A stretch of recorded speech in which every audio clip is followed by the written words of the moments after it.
A porca torceu o rabo. Agora, até mesmo um ex-ministro do Supremo Tribunal Federal e do Tribunal Superior Eleitoral, o ministro Nelson Jobim, detonou o Alexandre de Moraes, a composição atual do Supremo e a atuação do tribunal, tanto em relação ao inquérito das milícias digitais, como em relação aos julgamentos dos réus do 8 de janeiro. Hã? É isso mesmo? Sim, é isso mesmo. Isso tem um tremendo impacto e eu vou explicar para você. Então deixa o seu like aí para que essa nossa luta contra a opressão judicial possa chegar mais longe e fica comigo para entender. De fato, essa fala do ex-ministro, gente, tem um peso grande, imenso, que se torna ainda maior quando a gente se lembra que Nelson Jobim já foi presidente tanto do STF quanto do TSE. E o que o ministro disse? Basicamente, três coisas. Primeiro, que o tratamento dado aos réus dos atos do 8 de janeiro não é correto. Segundo, que os próprios atos do 8 de janeiro não foram uma tentativa de golpe ou atentado à democracia. E terceiro, que o Supremo precisa encerrar os inquéritos do fim do mundo. É para aplaudir, não é? Vamos analisar uma a uma dessas falas do ex-ministro, mas antes disso, eu quero fazer uma ressalva importante aqui, porque eu vi algumas pessoas nas redes sociais reclamarem do ministro Nelson Jobim, perguntando onde que ele estava, e também dizendo que o que ele disse todos os brasileiros já sabem, e que, portanto, seria inútil. Não, gente, não é assim que a gente tem que agir em relação a isso. Nós precisamos pensar que quando uma figura como o ex-presidente do STF e do TSE vem a público, durante uma entrevista, fazer críticas duras a Alexandre de Moraes e ao Supremo, essa é uma das poucas coisas que realmente mexem com os ministros da corte, porque expõem nas redes sociais e na imprensa o que está acontecendo, as ilegalidades, os abusos.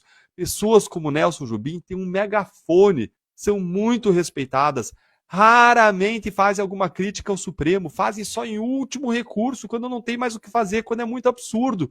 E quando essas pessoas fazem uma crítica dessas, muita gente para escutar. É porque é muito fundamentado. É uma crítica de um par deles, de alguém igual, de alguém que viveu aquilo, que sabe as coisas que funcionam e as pressões e possibilidades do cargo de ministro. Vir uma crítica assim dele fortalece o movimento de resistência da direita e nos dá esperanças de que mudanças virão em breve. Portanto, ninguém precisa concordar em tudo que o ministro Jobim pensa, diz, nem precisa gostar dele, mas atacá-lo justamente quando ele diz algo que ajuda tanto a direita, não me parece ser a atitude mais inteligente. Porque isso pode fazer outras vozes que concordam conosco em relação aos abusos judiciais se calarem, preferirem não se envolver nessa luta, com medo de serem atacados justamente por nós, que estamos na linha de frente, que somos os maiores interessados nessa luta, que já abrimos os olhos, que estamos com mente e coração trabalhando nessa direção, sofrendo com tudo isso. Dito isso, vamos para analisar agora essa fala do ministro.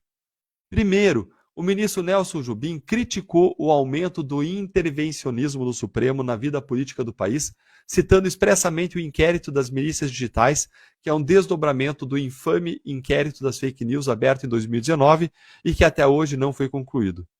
Inquéritos, gente, no direito penal, processual penal, eles não podem ser abertos em relação a temas, como é o inquérito das fake news, ou também o das milícias digitais, ou qualquer outro desses do Alexandre de Moraes, tem que ser aberto em relação a fato. Eles também não podem durar para sempre.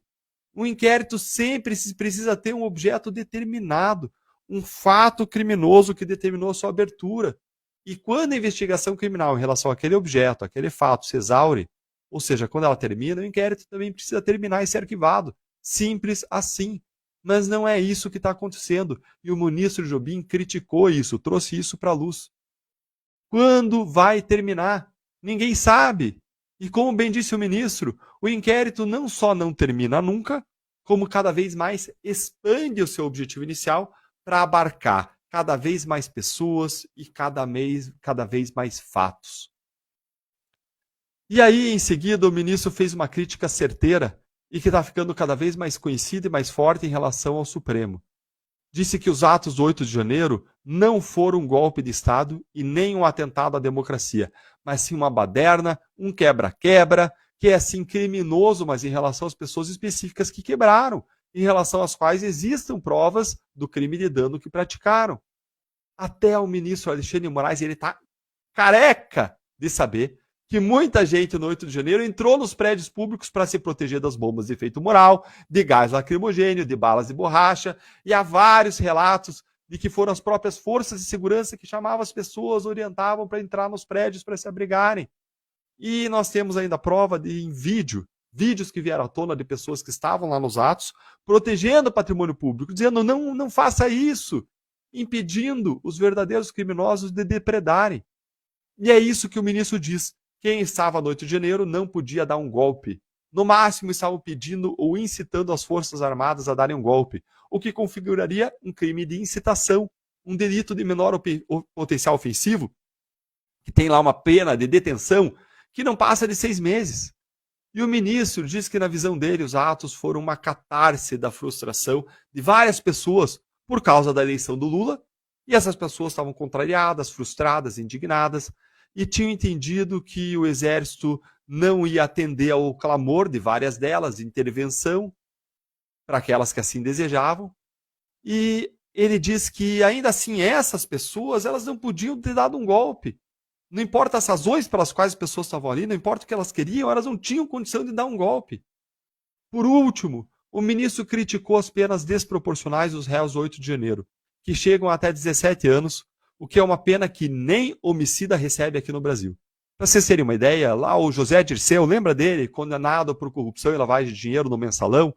Ah, quem que é José Dirceu? Se você não lembra, você vai lembrar porque ele vai voltar para a eleição. Vai ser grande figura da direita e braço direito do Lula na Casa Civil ao longo do primeiro governo, quando veio à tona o Mensalão, condenado como articulador do Mensalão, e a pena dele foi de quantos? 7 anos de prisão. 7 anos, só que ele só cumpriu pouco mais de 2 anos, porque aí veio a Dilma e deu um indulto. Ou seria melhor um insulto presidencial que perdoou a pena do José Dirceu. Nem o ministro Nelson Jobim consegue entender como aquelas pessoas estão sendo condenadas a 17 anos de prisão. E ele usou como exemplo outros protestos e manifestações que aconteceram em São Paulo. E houve invasão de prédio público, houve depredação, e ninguém jamais cogitou querer punir essas pessoas por golpe de Estado ou por atentado à democracia. Essa manifestação de hoje do ministro Nelson Jobim rodou muito nas redes sociais da direita e não foi por acaso, porque ele disse tudo isso lá na CNN, uma grande emissora de viés progressista, onde as narrativas do governo Lula e do Supremo não são confrontadas ultimamente. É muito importante ter alguém com o peso político do ministro Nelson Jobim dizendo isso numa emissora como a CNN, furando a bolha e potencialmente convertendo outros corações, outras mentes de pessoas que podem, a partir de hoje, começar a ver que os julgamentos do 8 de janeiro foram e são um verdadeiro absurdo. Por isso, curte, compartilhe essa nossa live, esse nosso vídeo e essa análise para que essa nossa mensagem conjunta possa chegar a mais pessoas.